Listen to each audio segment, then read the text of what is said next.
అందరికీ నమస్కారం. కూటమిలో భాగంగా జనసేన పార్టీ అన్ని సీట్లలో పోటీ చేస్తుంది, ఇన్ని సీట్లలో పోటీ చేస్తుంది అని ఒక ఫేక్ లెటర్ ఒకటి సర్క్యులేట్ అవుతుంది.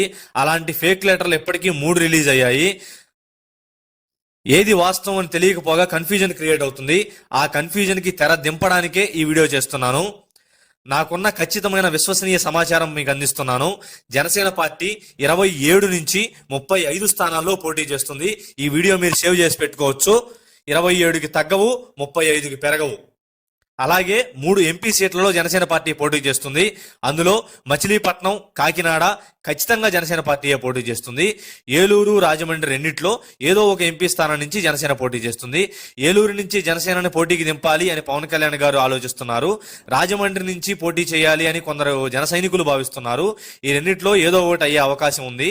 ఇన్ కేస్ ఈ రెండిట్లో ఏదో ఒకటి అవని పరిస్థితుల్లో నరసాపురం నుంచి త్రిబులార్ గారు జనసేన పార్టీ అభ్యర్థిగా బరిలో దిగుతారు. ఇక హరిరామజోగి గారు కొన్ని లెటర్లు రాస్తుంటారు. తక్కువ సీట్లు తీసుకోకూడదు, 70 పైనే తీసుకోవాలి అని పవన్ కళ్యాణ్ గారికి చురకలు అంటిస్తూ రాస్తుంటారు. ఒక పార్టీ అధ్యక్షుడిగా తన బలమంతా, తన ఎక్కడి నుంచి పోటీ చేయాలి, ఎన్ని సీట్లలో పోటీ చేయాలి, తన పార్టీని ఎలా స్ట్రెంథింగ్ చేసుకోవాలి అన్న విషయం పవన్ కళ్యాణ్ గారికి ఖచ్చితంగా తెలుసు. ఈసారి ఎన్నికల్లో పవన్ కళ్యాణ్ గారు 100% సక్సెస్ రేట్ను కోరుకుంటున్నారు. అంటే జనసేన పార్టీ నిలబడ్డ ప్రతి స్థానంలోనూ ఖచ్చితంగా విజయం సాధించాలి అని. అందులో భాగంగా ఇప్పుడు జనసేన పార్టీ పోటీ చేస్తున్నటువంటి సీట్లులో 22 సీట్లు నా దగ్గర ఖచ్చితమైన సమాచారం ఉంది. పూర్తి సీట్లు వచ్చిన తర్వాత మీకు నేను లిస్టు అందజేస్తాను, వీడియో చేస్తాను. దాదాపు జనసేన కేటాయించిన ఆ సీట్లలో గెలిచే అవకాశం పుష్కలంగా ఉన్న సీట్లనే పవన్ కళ్యాణ్ గారు ఎంచుకున్నారు. జనసేన సీట్లు గెలుపు విషయంలో పవన్ కళ్యాణ్ గారు చాలా వ్యూహాత్మకంగానే అడుగులేస్తున్నారు.